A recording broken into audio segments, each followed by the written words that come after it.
ರಾಜ್ಯದ ಪ್ರತಿಯೊಂದು ಮೂಲೆಗೂ ನಮ್ಮ ಕ್ಯಾಮರಾ. ಗ್ರಾಮದಿಂದ ವಿಧಾನಸೌಧದವರೆಗೂ ಪ್ರತಿ ಧ್ವನಿಗೂ ವೇದಿಕೆ. ಅಪರಾಧದ ಹಿಂದಿನ ಸತ್ಯ, ಕಾನೂನಿನ ಕಣ್ಣಲ್ಲಿ ರಾಜ್ಯ. ಸುದ್ದಿ ತೋರಿಸುವುದಿಲ್ಲ, ಸತ್ಯವನ್ನು ತರುತ್ತೇವೆ. ನ್ಯಾಯ ಸಿಗುವವರೆಗೂ ನಮ್ಮ ಕ್ಯಾಮರಾ ನಿಲ್ಲದು. ಇದು ಒಂದು ದೇಶದ ಮಾತಲ್ಲ, ಇದು ಜಗತ್ತಿನ ಸಂವೇದನೆ. ಸ್ಟೇಟ್ ರಿಪೋರ್ಟ್ಸ್, ರಾಜ್ಯಗಳ ವಿಶ್ವಾಸ. ಪ್ರತಿ ವಿಷಯದ ಆಳವಾದ ವಿಶ್ಲೇಷಣೆ.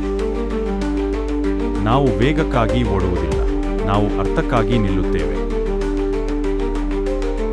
ನಿಮ್ಮ ಬೆಂಬಲವೇ ನಮ್ಮ ಶಕ್ತಿ. ನಿಮ್ಮ ಬೆಂಬಲ ನಮ್ಮನ್ನು ಇನ್ನಷ್ಟು ಉತ್ತಮ ಮಾಡುತ್ತದೆ.